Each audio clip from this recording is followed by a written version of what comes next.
Ladies and gentlemen, welcome again to a meeting of the Royal Society for Asian Affairs.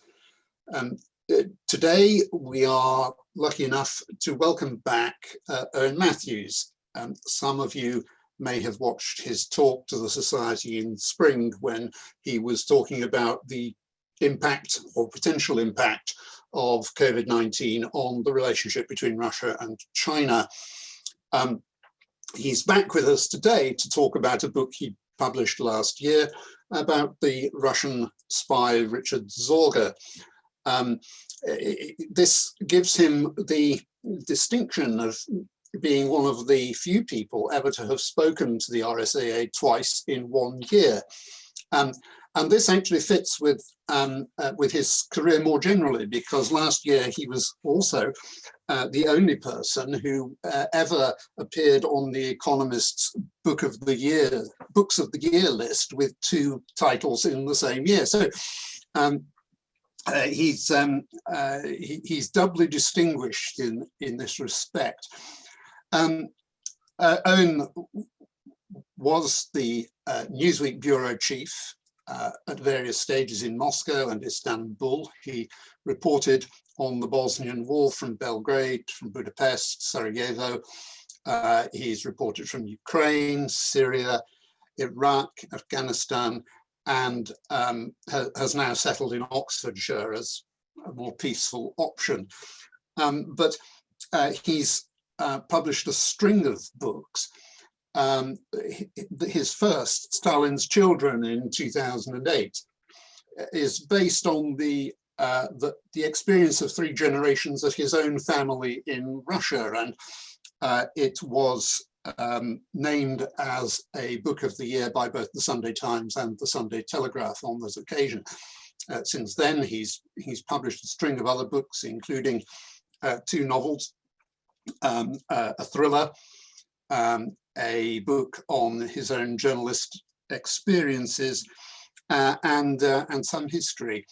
And it's about the book on Richard Sorge that he's here to talk to us today. Owen, welcome. Thank you so much, Michael. Well, if I am indeed in any way distinguished, it's by your kind attention. And I'm tremendously grateful for your invitation to speak to you again. And also thank you for pronouncing my hero, although we'll come to whether he's a hero or not in a moment, but let's call him my hero for a moment, Richard Sorge, for pronouncing his name correctly. He's Sorge, strangely enough, in German means anxiety, which is a particularly ill inapposite name for a man who distinguished himself not only as arguably one of the greatest spies of the 20th century, but for his extraordinary aplomb and with the recklessness, one might say, with which he pursued his stellar espionage career. Now, I'll pick up on another thing you said in your kind introduction, that he's a Russian spy. He was a Russian spy insofar as that he spied for the Soviet Union, but he was himself a German. He was born in Baku, in the Russian Empire. His mother was in fact Russian. His father was a German oil engineer and then a banker. And the first thing I really wanted to speak about in his career is give you a little outline of the early part of his career, and also to try to explore a little bit about the nature of what it is to be a successful spy, what kind of personal characteristics made him, Richard Sorge, so devastatingly successful. Without going out too much into deep amateur psychology, it's clear that rather like Kim Philby, and in fact, in many ways, John le Carre has written about the character of, what is the nature of the man who is a successful spy. In all cases, in all great spies, there is a deep disconnect, and there is a sense of not belonging to the society in which you grow up. And that's certainly something that Kim Philby wrote about in his memoirs. He said, in order to betray, he said, you have to belong, and I never belonged.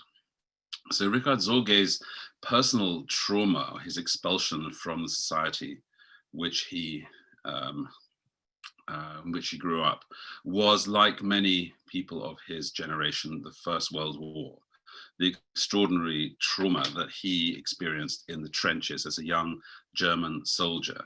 He signed up right at the beginning of the war in 1914 on that wave of nationalists' enthusiasm, that naive wave of nationalist enthusiasm. And he and his university mates in Berlin, where he was living at the time, signed up, were sent off to the Western Front. He was almost immediately wounded. Many of his friends were killed. Ultimately, he was wounded 3 times in the Great War. And rather like his almost exact contemporary Adolf Hitler, he, the waste and what the Germans call the Kindermord, the massacre of the innocents of the First World War, sowed a lifetime of fury. I mean, anger is too soft a word for it. I mean, it's really, truly fury against the old world that had consumed and sacrificed its children so wantonly. And like many of his generation, and like Hitler, of course, Sorge went into radical politics. The wellspring was precisely the same. The idea that the old world had to be destroyed and a new world had to be built was the wellspring of Hitler's fascism, of Sorge's communism. And of course, what we tend to forget, because the first successful socialist revolution in world history was in Russia, obviously in 1917. But of course, there were actually no fewer than, depending on how you count them, no fewer than 5 almost successful socialist revolutions in Germany between 1918 and 1922. So Sorge became active in the Communist Party of Germany, becoming at a certain point an underground agitator in the most literal sense, insofar as he actually signed up to work in a coal mine and agitated underground among the coal miners of the Ruhr. And he was headhunted around 1923 by the Communist International. The Communist International was an umbrella network set up by Moscow, by Lenin, to unite all of the international socialist movements of the world underneath the Bolshevik mantle. And although it was notionally sort of ecumenical and sort of the big broad church of like-thinking people, in fact, it was conceived right at the beginning. The Communist International was conceived as a way of controlling the world revolution from Moscow. So he moves, Sorge is invited to go to Moscow. He becomes a professional spy for the Communist International. In 1929, it's decided that as the Communist International is falling apart, Stalin starts to dismantle the Communist International because it's too full of differently thinking, independently minded foreign communists. Sorge is headhunted by a brand new organization, which is called the 4th Department. The 4th Department of the General Staff of the Workers' and Peasants' Army of the Soviet Union. That is its full title. But we now know it as the GRU, the Главное разведывательное управление.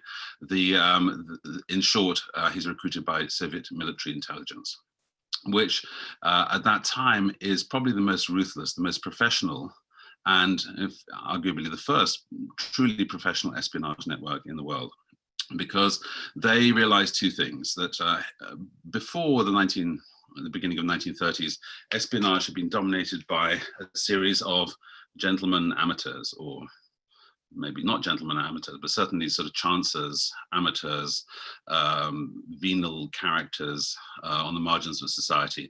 It had all been a rather ad hoc operation. And a ethnic Latvian general called Jan Karlovich Berzin, who was charged with setting up a new espionage network for the Soviet Union, decided to create a foreign analog to Felix Dzerzhinsky's Cheka, which was the first Soviet secret police, which was fanatically loyal, which was highly organized, which, as Dzerzhinsky himself said, would employ either saints or sinners, either would do.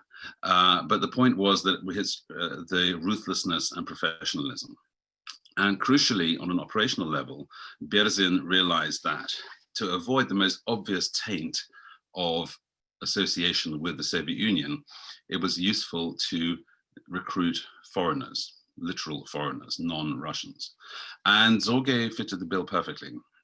And the most remarkable thing, one of the many remarkable things about Sorge's career, which really begins, he starts playing in the big leagues from 1930 onwards, first in Shanghai and then from 1933 onwards in Tokyo, is that Sorge hides in plain sight. He never works under a assumed identity. He is always, from beginning to end, Richard Sorge, German journalist, which is his true identity in some ways.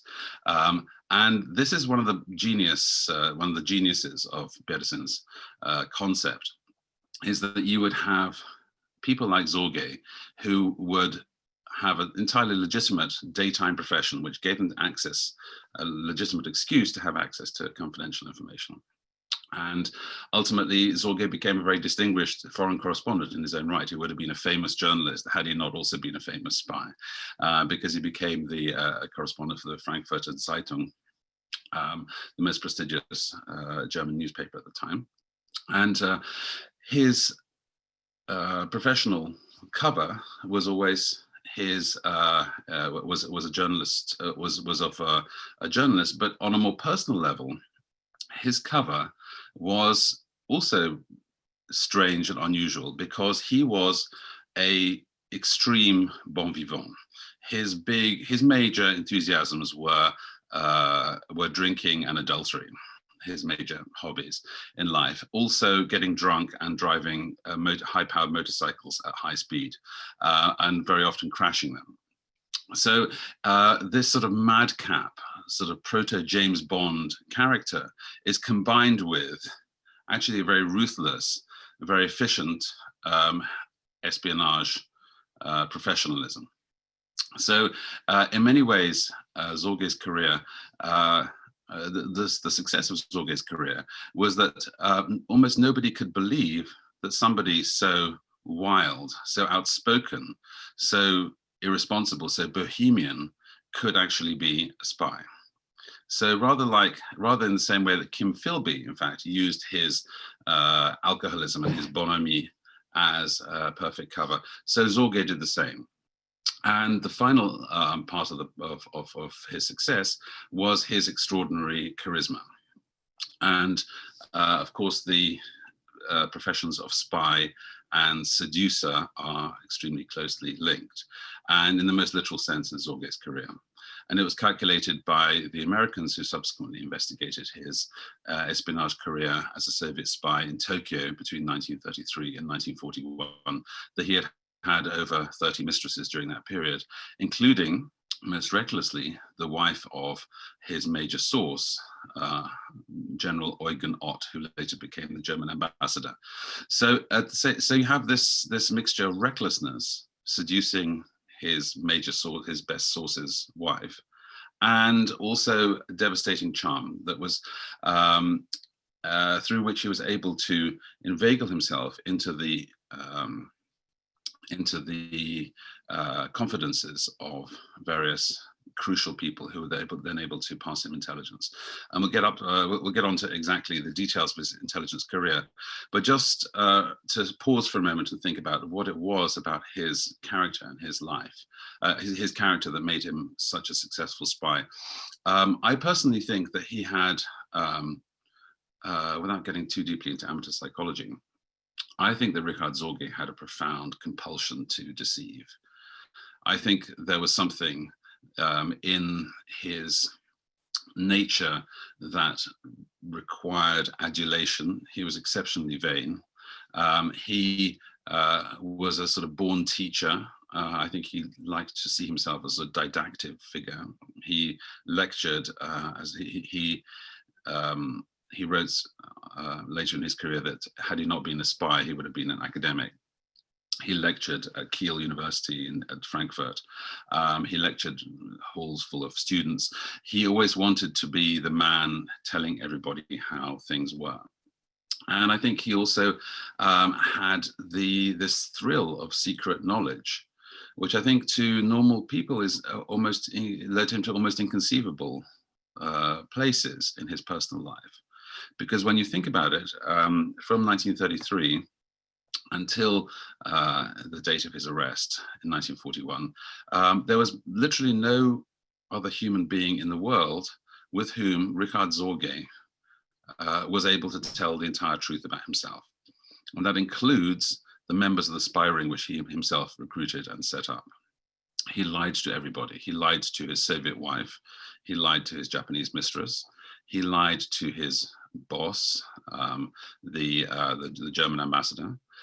He lied with whom he had an interesting sort of informal consultative relationship.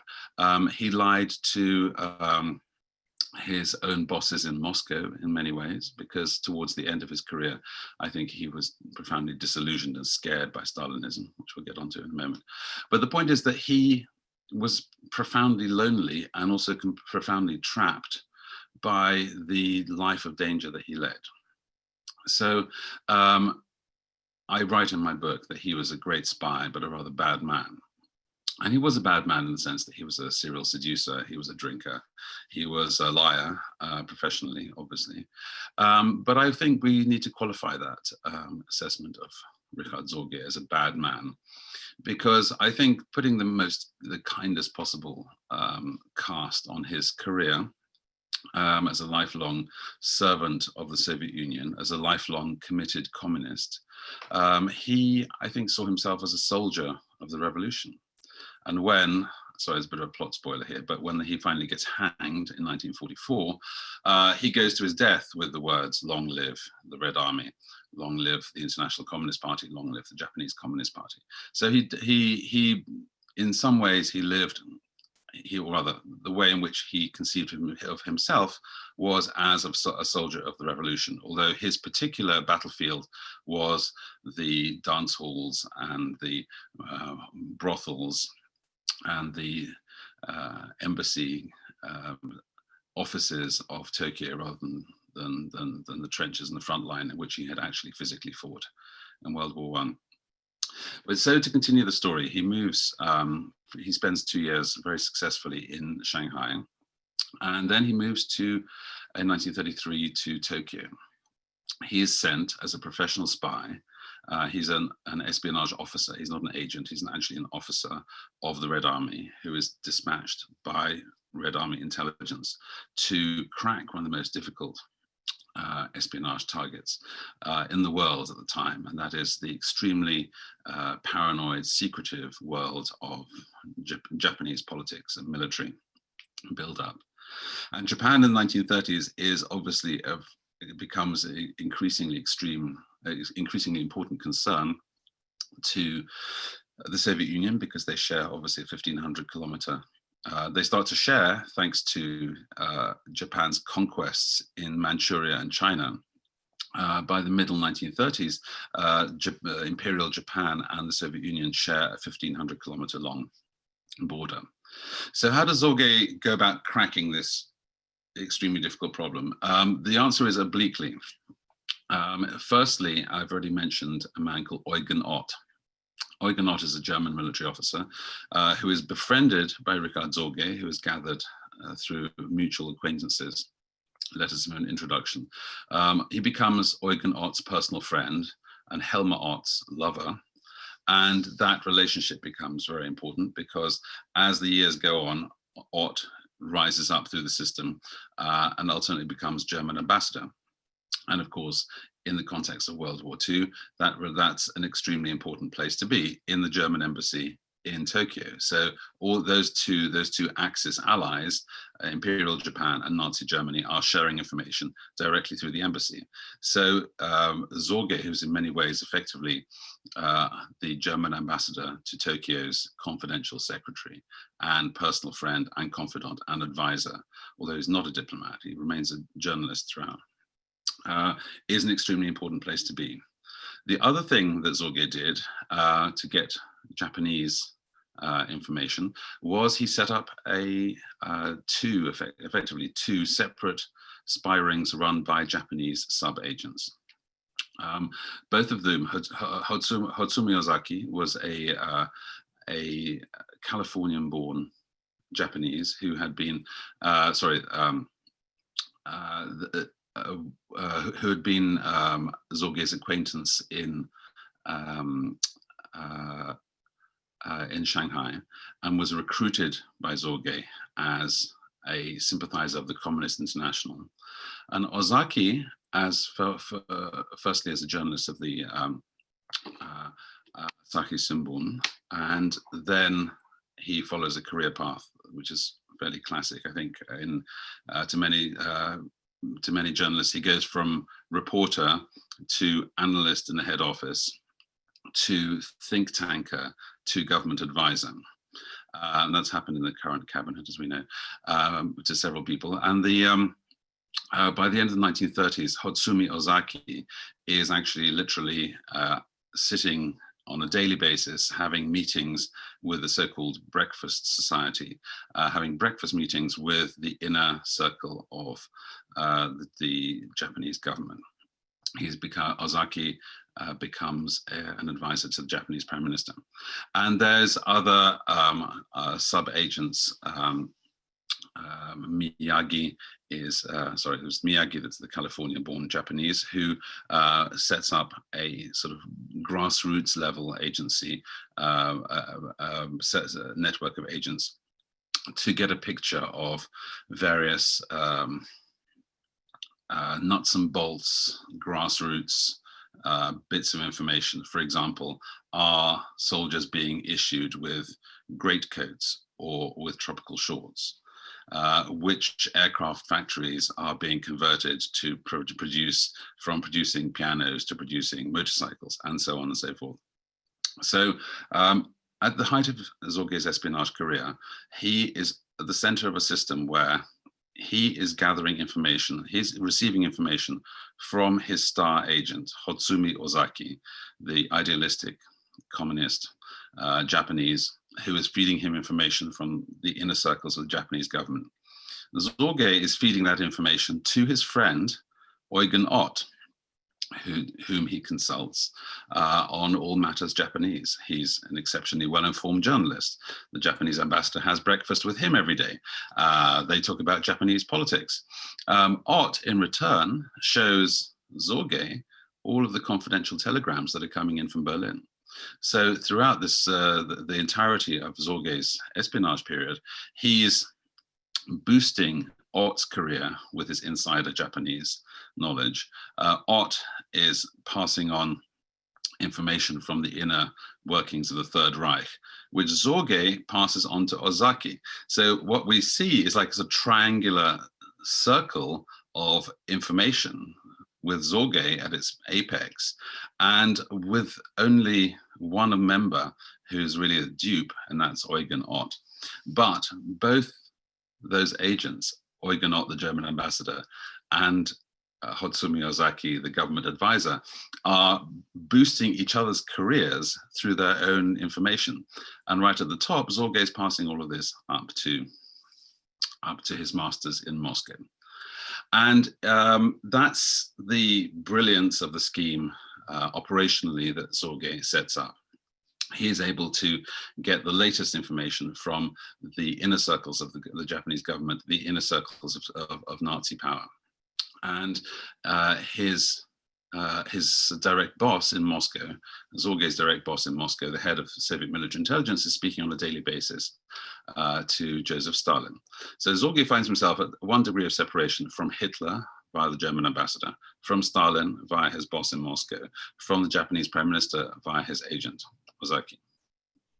Now, if you ask any Soviet Russian schoolchild what they know about Richard Sorge, the one thing that everybody knows is that he was the man who warned Stalin about Operation Barbarossa, about the planning, about the upcoming plans for a major invasion of the Soviet Union by Germany in June of 1941, and he was not believed. That's the one sort of fact that everybody knows about Richard Sorge, and it's true.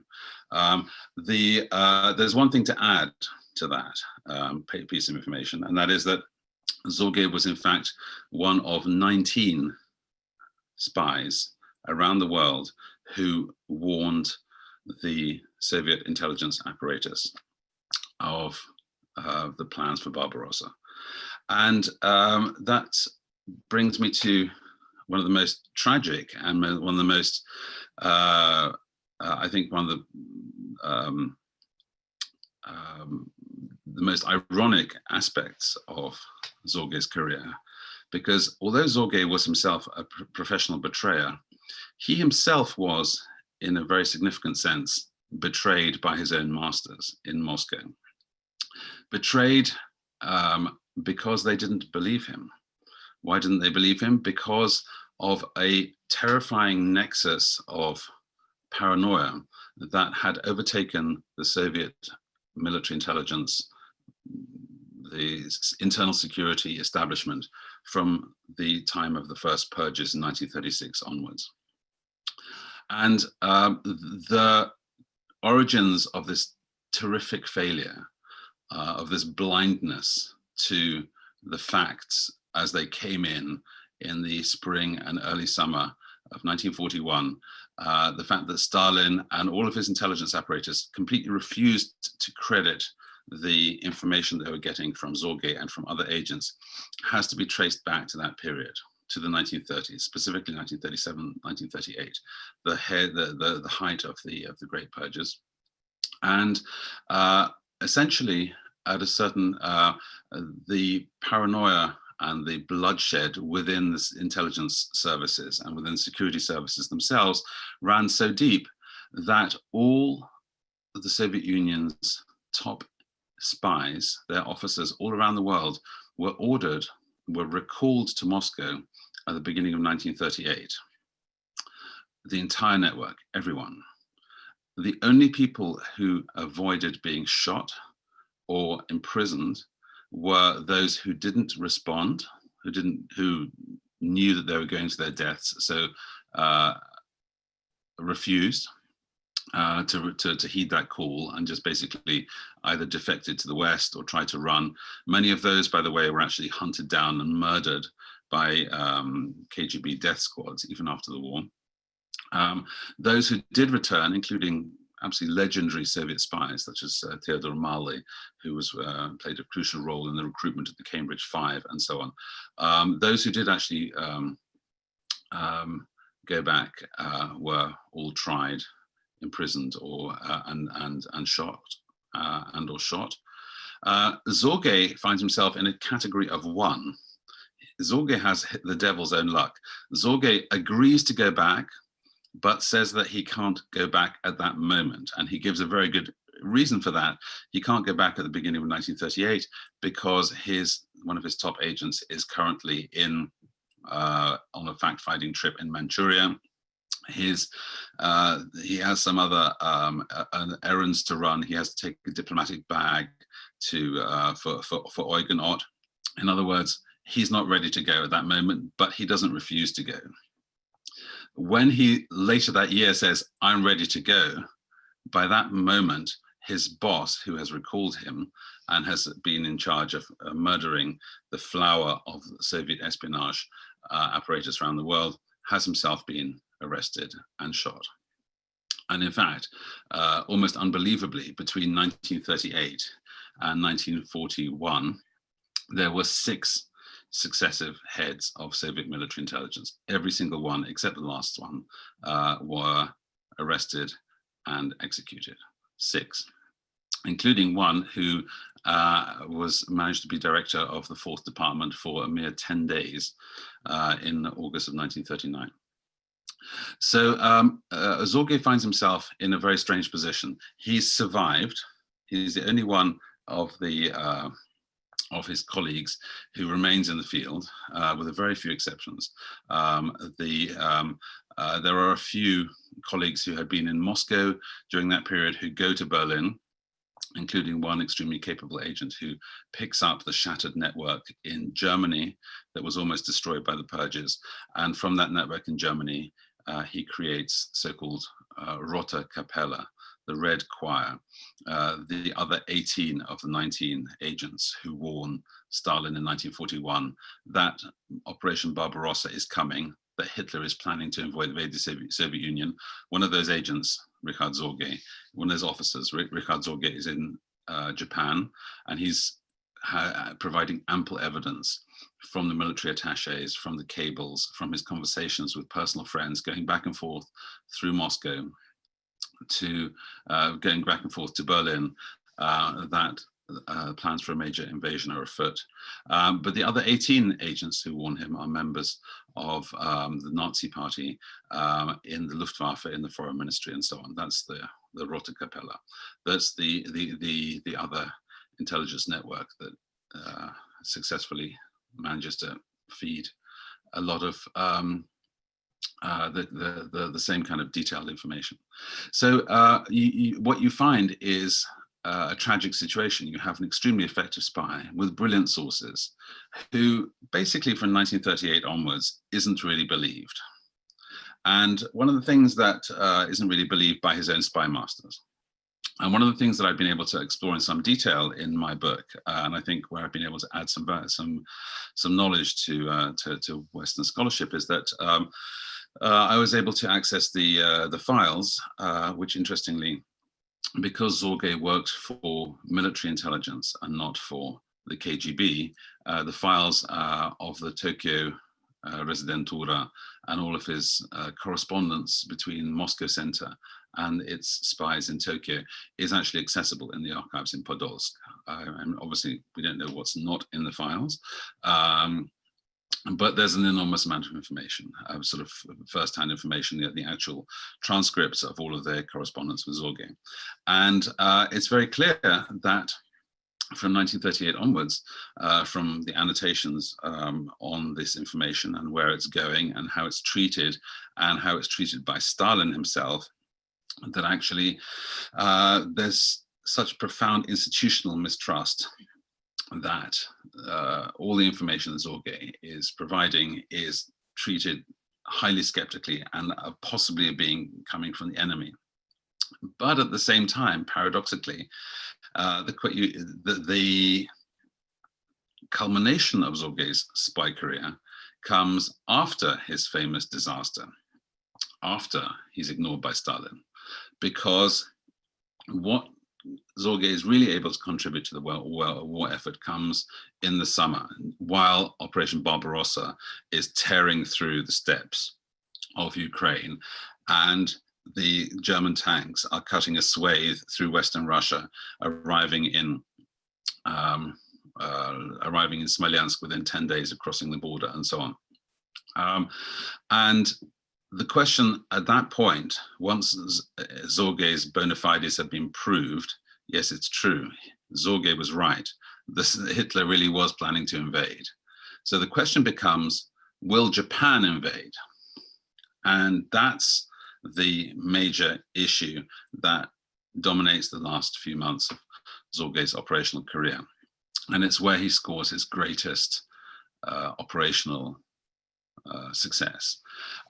Because had Japan heeded its ally Germany's pleas to also invade the Soviet Union in the summer of 1941, I think there's very little doubt that logistically, politically, militarily, I think it's pretty clear that Stalin could not have fought that war on two fronts.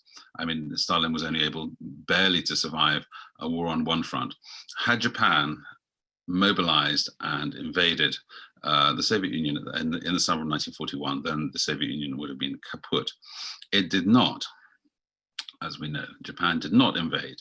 And it didn't invade for a very interesting practical reason, which Sorge was able to identify. And the practical reason is, strangely enough, oil. They did not have enough oil to run their own economy, to run the army, the Japanese Imperial Army war machine in Manchuria and a campaign in Siberia, as well as the Navy. And it was that very basic demand, that very basic material demand for oil that dictated that ultimately it was the Navy's plan, so-called Plan South. The Navy was always pushing to attack south through the Philippines, to French Indochina, to the oil fields of Batavia, of the Dutch East Indies. in order to get oil. And it was that plan that was put into execution and began, of course, as we know, on December 7th, 1941, with the Pearl Harbor attack to neutralize the Japanese Navy's major opponent in the Pacific, the United States Navy. But right at that moment when the decision was taken, in the summer of in the late summer of 1941, in fact, the beginning of August of 1941, Sorge was able to definitively tell his Soviet masters that there was no, that there would be no invasion that summer. And Stalin was able to essentially leave the Soviet Far East undefended. He transferred 5 army corps from the Soviet Far East to defend Moscow, among other places. And as we know now in retrospect, Hitler lost World War II outside Moscow in November of 1941. That's when the tide turned in not taking Moscow. And of course, this every biographer wants to make great claims for his subject, but it has been said by I think it can be sensibly argued that Richard Sorge was one of the very few spies in history to really change the course of history, because the information that he gave had a gigantic strategic impact on the Soviet Union's ability to defend itself in the West, knowing that it was for the time being safe in the East. And this begs a question: is how, if Sorge's Soviet masters didn't trust him in 1938 or after 1938, they didn't believe him in 1941 about Barbarossa, why did they suddenly believe him immediately after Barbarossa? And that's a sort of strange institutional paradox, I think, because it's a function of paranoia. Once paranoia is so deep and so universal, people of intelligence in every sense, not just the professional intelligence, but just with personal intelligence, would actually realize that in fact most of these cases were really, frankly, made up, and lots of these persecutions were unfair. So you have a sort of an assumption that everyone is guilty. Once you have an assumption that everyone is guilty, deceiving you and a spy, you then at the same time actually have to sort of start again and actually start looking at the actual information that they're providing. So the basic sort of raw intelligence that Sorge was able to provide from the desk of the German ambassador Eugen Ott and from the desk of the prime minister, which his Japanese agents were stealing, was so solid and so well sourced that he was, towards the end of his career, again believed. I think, well, I've been on for 40 minutes. Perhaps we should have some questions. And thank you very much. That's terrific. And I will immediately, if I may, bring in a question from Andrew Peacock, who I am just going to put onto the microphone now in order to put his question to you. Andrew, go ahead. Andrew, I think your microphone is switched off. Right, can you hear me now? Yes, we can. That was a really good talk and a fascinating subject. I've always followed Sorge's progress or non-progress, and I would like to ask you about Robert Wyman's book in 1996. Now, Wyman, as you probably know, was the Times correspondent in Tokyo in 1993, and he was a Far East journalist. And I'd just like to ask you whether your book covers new material, because I always thought that Wyman's book covered a lot of things, if you don't mind answering that. Yes, that's a very good question, Mr. Peacock. I have great respect for Robert Wyman, and he, I should say a couple of words about the sort of bibliography, there's a historiography of Sorge in one short sentence, is that there was a gigantic and very detailed investigation, not only by the Japanese after they had caught Sorge, but also by the Americans after after 1945 when they occupied Tokyo. Every member of the Sorge espionage group, including Sorge himself, made voluminous confessions. Sorge himself, he was in prison for 3 years subsequent to his arrest, and he wrote a very extensive prison memoir. And this has led to an enormous, not to mention for the fact that actually the Japanese were intercepting every single word that the spy groups were sending to Moscow, but they were unable to decipher it. This is very Japanese. They were unable to decipher it until they actually got the code book, but they had actually been faithfully transcribing it since 1934 for 7 years. They had 7 years of meaningless number groups, which they from an unknown transmitter, which they were able to decipher. But to answer your question about Wymont, Wymont is actually brilliant. There's been a lot of brilliant scholarship and lots of very thorough first-hand reporting. There's another American called Gordon Prang, who in the 1960s actually started to write a very brilliant book called Target Tokyo, where he was able to actually speak to many of the people who had prosecuted and investigated Richard Sorge. Wymont was also able to speak to some of the principals. But what's missing from all of these accounts, and what's in my account, is the Soviet side. And I have to say that Wymont does say that, like, one shouldn't speak ill of the dead, because poor Wymont was actually swept away by the Asian tsunami and never seen again. But what he did was actually cite one book of published Soviet sources, which came out in 1963.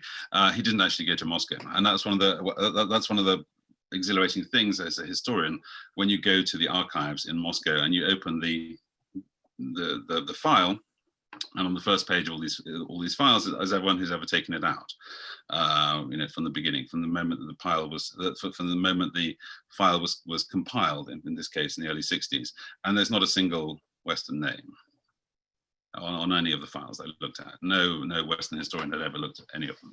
So to answer your question about whether it's new, yes, what's new is that I tell the missing part of the story, which is the whole Soviet side of it, which was, obviously it was alluded to, but hitherto all of the people who've written on it, Bill Deakin and Gordon Prang and Robert Wymont, have actually just been wrong about the Soviet side. They just sort of didn't fully understand what was going on and why. And I think I've been able to complete the picture in that sense. Thank you very much. That's great. Thank you very much. And I've got a question here from Herky Walker. It touches on something you've actually already mentioned, but there's probably a good deal more to be said about it. He asks, what physical means of communication did Sorge use with his Moscow masters and with his informants? That's actually a brilliant question, because they communicated in two ways, by radio signal and by courier, by microfilm via courier. And the radio signal was actually by no means a straightforward issue, because in fact he got through 2 radio men in Tokyo, and had a constant problem with radio in Shanghai as well. They had to construct a shortwave radio that was able to communicate with the nearest Soviet major station, which in this case was Vladivostok, which they called Wiesbaden. Also, just in parentheses, there's actually one really strange thing about the whole espionage career of Richard Sorge, is that all Soviet espionage agencies gave all their German agents and officers German nicknames. It's very bizarre thing to do. Like, they all call, like, sort of Fritz and Hans and so on, and except for Sorge himself, who's called Ramsey. We're not sure quite why. But anyway, so Wiesbaden is Vladivostok, and they have a very talented Moscow-trained ethnic German communist called Max Clausen, who's posted to Tokyo as the radio man of the spy ring. So they communicate in a book code, In other words, it's the German Statistical Handbook of 1935, which was their code book, and it was four number groups. Four letter groups that were essentially encoded extremely laboriously. The text was encoded and sent off to Wiesbaden by Max Clausen at some risk to himself, because, as we know from the Japanese investigation, from 1934, the Japanese were picking up their signals, and even though Max Clausen was moving around the city, they identified an unknown transmitter. They listened out for it. They got all the signals, transcribed them. They couldn't read them, but nonetheless, and neither, importantly, could they find the exact location. He was never transmitting long enough to be triangulated.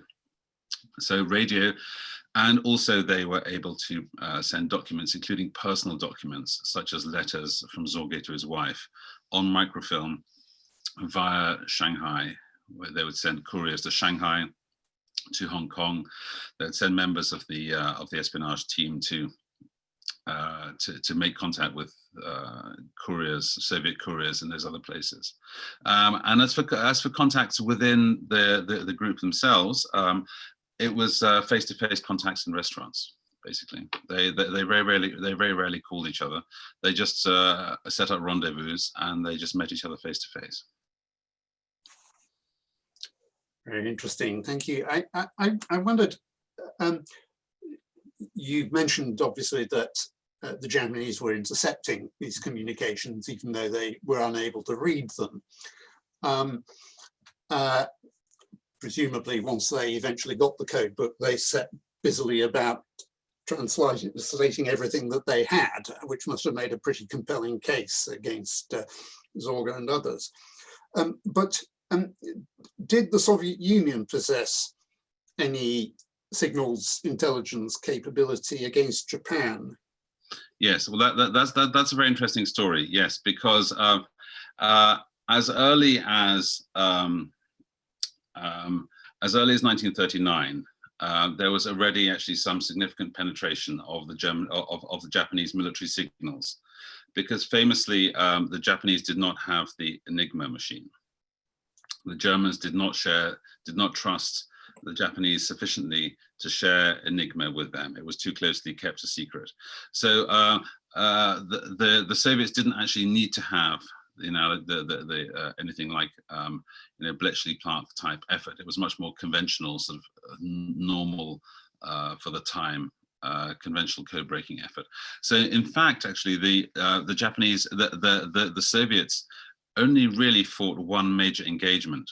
Well, they in fact fought two, but there was what's called the Nomonhan incident, which is when a young then Major General called Georgy Zhukov, later Marshal, victor of Kursk, victor of the Battle of Berlin, and so on. So Georgy Zhukov cut his teeth in Nomonhan in the kind of modern mechanized warfare against Japanese troops, and won comprehensively in what was essentially a major skirmish, but it was a skirmish. But it was that experience of having their backsides kicked very seriously by the Soviets in 1939 that gave the Japanese serious pause about launching a full-scale invasion in 1941. There was actually part of the secret of the Soviet victory was that they actually were able to decipher Japanese tactical communications.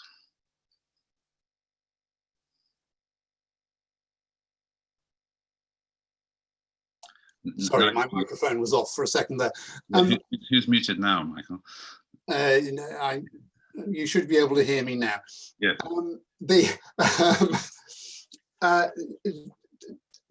A number of questions. First, from Clive Newell, did the Russians share any of Sorge's intelligence with World War II allies? No.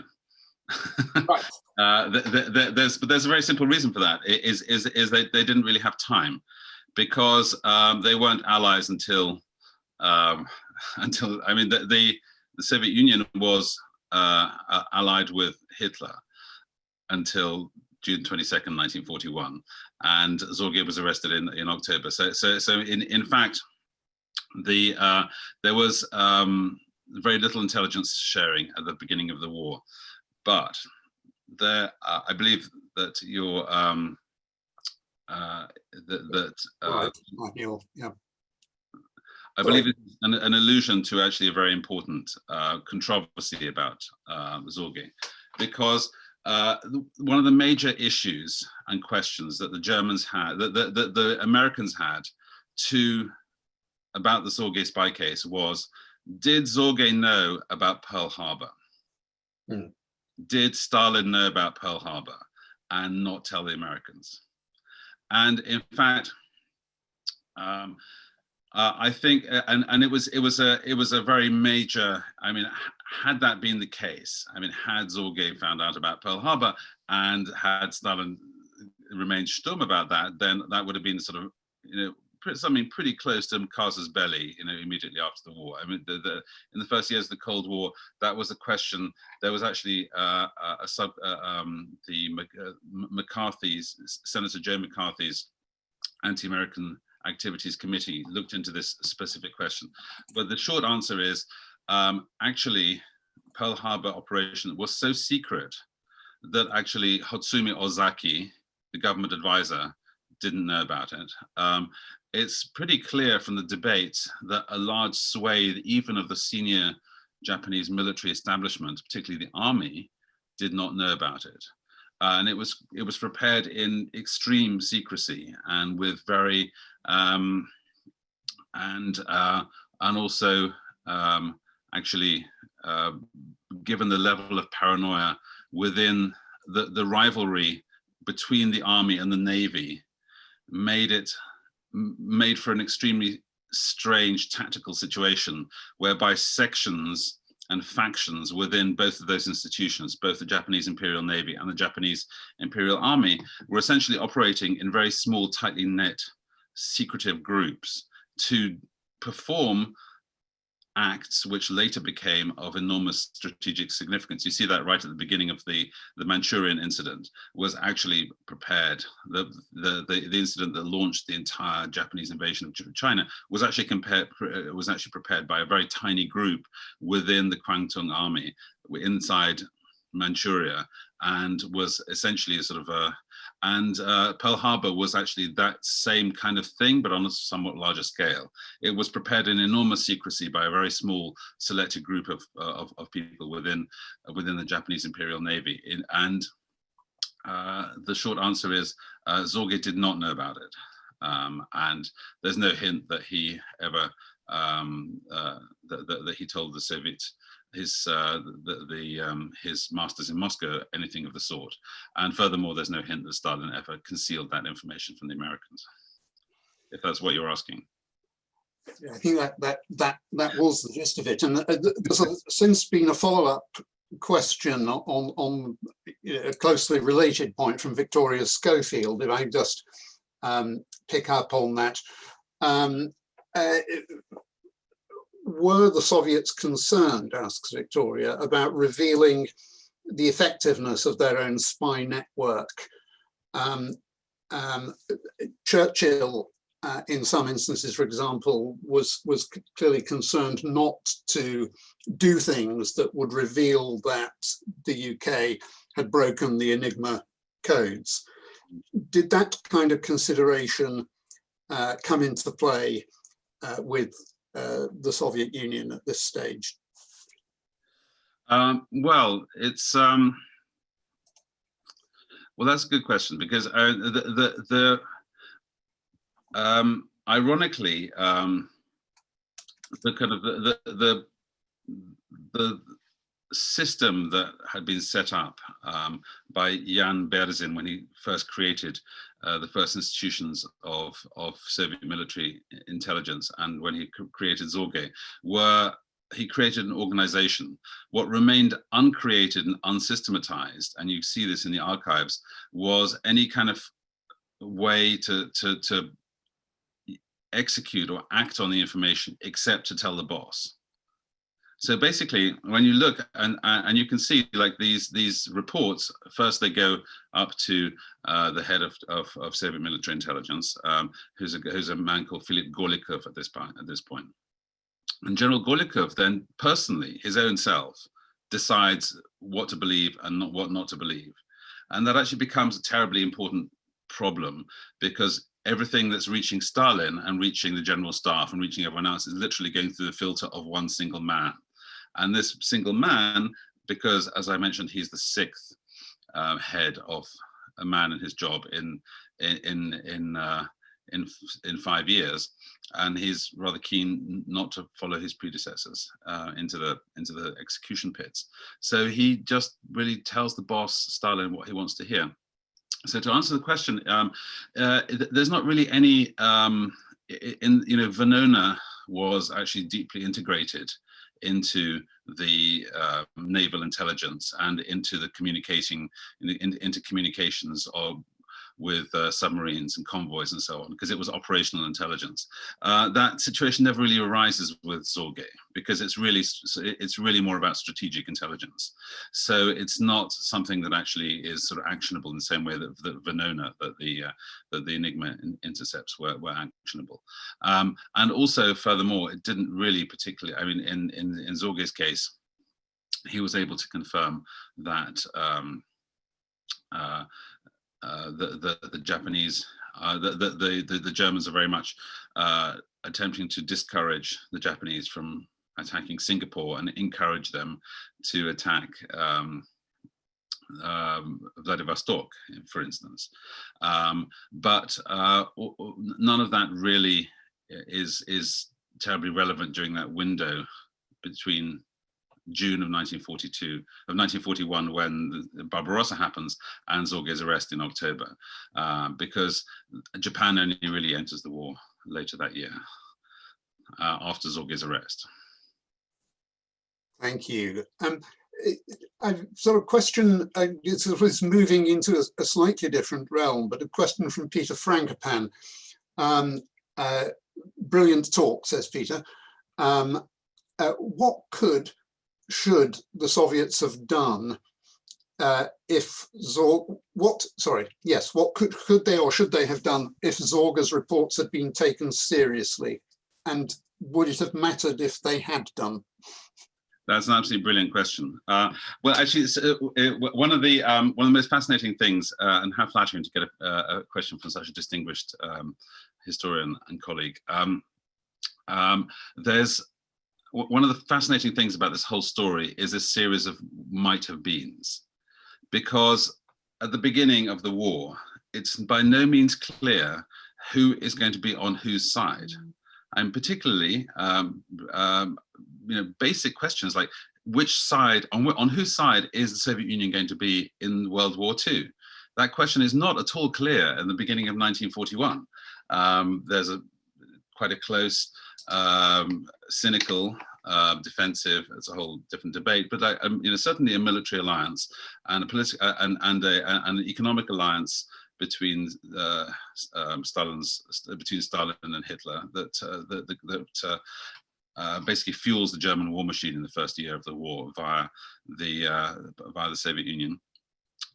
What could Stalin have done differently?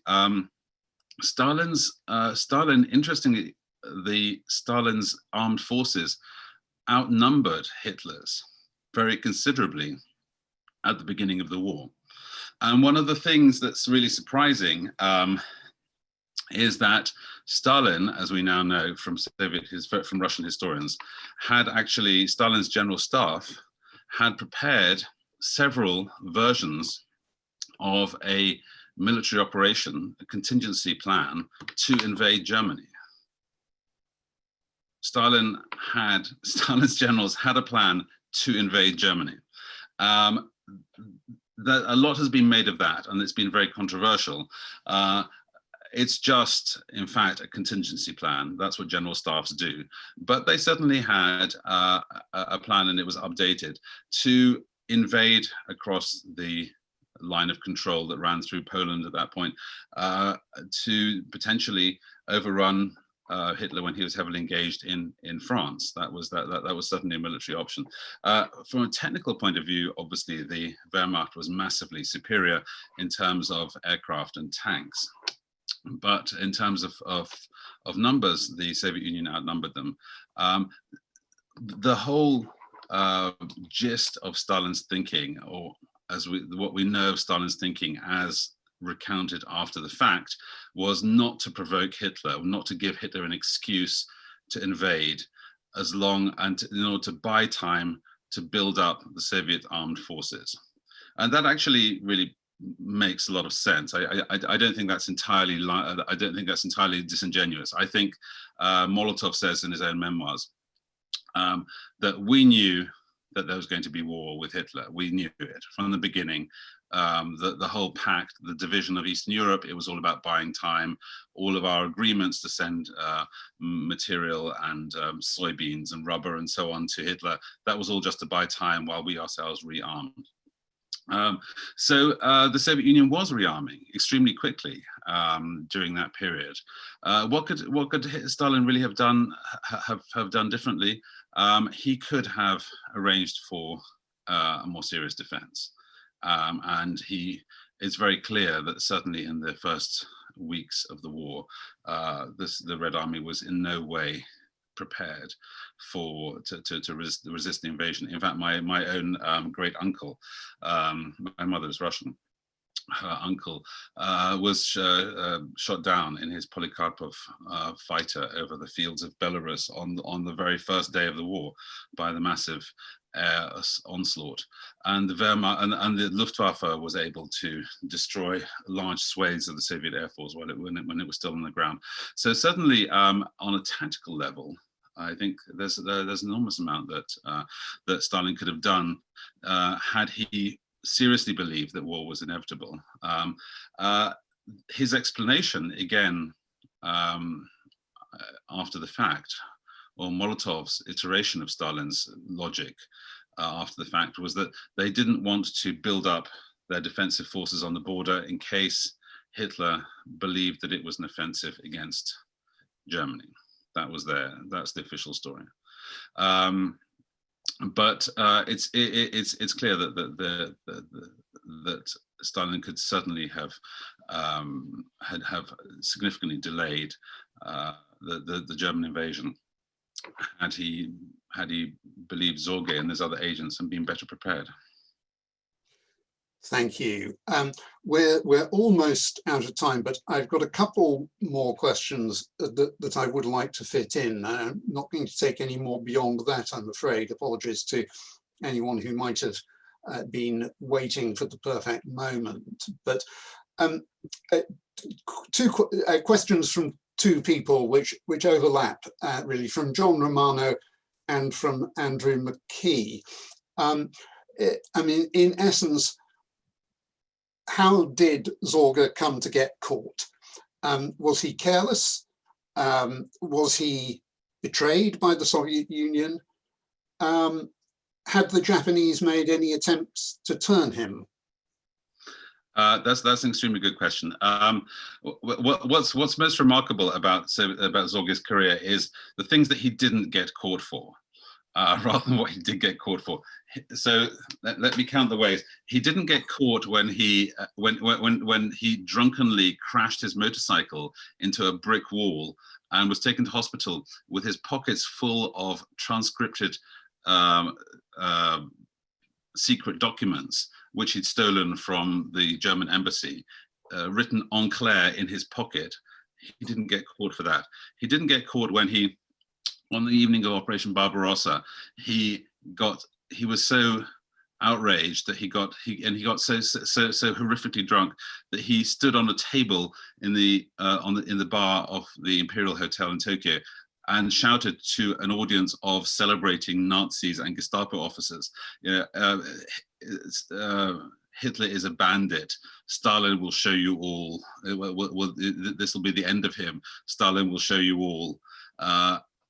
He didn't get into trouble for that. Everyone just said, "Oh, crazy old Richard."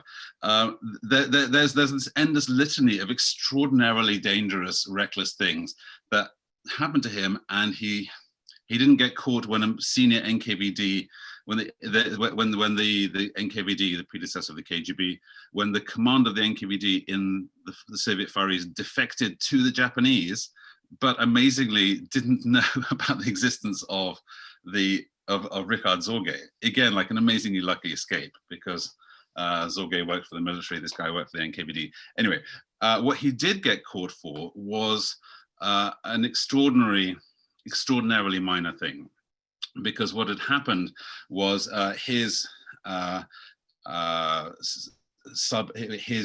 helper Miyagi, the Californian guy who'd born Japanese, who'd been talking to soldiers and making his own little network. Unbeknown to Sorge, his agents had started recruiting sub-agents. So they had created, unbeknown to the boss, had started to create these rings of informers, and the informers were recruiting informers, and so on and so on. And so obviously that's a very dangerous thing to do, particularly because they were recruiting agents and informers from among known communists. So so what actually happens is that Miyagi's old landlady from California is arrested on suspicion of her communist activities. And she happens to mention her old tenant, who's Miyagi, who's now working as an artist in Tokyo. And the police decide to question Miyagi, and the Miyagi actually has documents, again, sort of carelessly in his apartment, and they just unravel, like the level, just like a sleeve, just sort of starts to go up and up and up and up. And then from Miyagi they get to Ozaki, from Ozaki they get to Sorge. So it's just through a completely coincidental tiny arrest in a provincial town that brings down the whole system. But what's really remarkable was that Sorge's egregious recklessness had not done so much previously. Thank you. It does. There's a certain kind of spy who seems, as you alluded earlier, to sort of come out of this kind of psychological place. And Burgess is another who springs to mind as someone who was extraordinarily indiscreet, in fact, but who, in his case, the British establishment were just reluctant to believe could possibly be a spy. The last question, and this really is in a different place. Rakesh Chopra says, there was a statue of Sorge in Baku. Why Baku? And is it still there? Well, actually, no, that's an excellent question, and very well remembered. Because actually, I should elaborate. It's not, in fact, a statue of Sorge. It's one of the weirdest monuments I've ever seen. If you imagine a 4-meter tall semicircular, it's not quite semicircular, so about 30 degrees of a circle, bronze wall pierced by a pair of eyes. So basically it's that, but like in a bronze circle, like 12 meters round. It's very striking, actually quite beautiful monument, Soviet era. Why? Because he was born there and spent the first 3 years of his life there in an expatriate German family in Baku. His house is still there. It's a bit of a dump now, and it's been sort of overwhelmed by a slum in Sabunju, which used to be a very affluent neighborhood. But the Azeris are very proud of Sorge, and one of the major squares in Baku is named after him. And there's also a street named after him in Moscow. And he's in fact, and the year before last, there was actually a very tragicomically terrible drama series made about his life by Russian Channel 1. So he remains very much a Soviet, a modern day Russian hero, largely because he's a sort of hero, spy, and spies run Russia these days. So what the secret policemen do. So he's in rather good odor, although he was never a policeman, of course, but he was more of a soldier in his own estimation. Wonderful. Owen, thank you very much indeed. It was great fun. For those of you who have not seen Owen's book, it has been out for a year now and is readily available. Do go off and buy it. My laptop. Well, not available in French. There it is. That's the French version, I think. But yes, you know, we have a very educated audience, so I'm sure that it will be snapped up. I wanted just to say before we depart that our next webinar will be on the 4th of November. We've had a very historical start to the season so far. All of our talks since September have been on historical themes.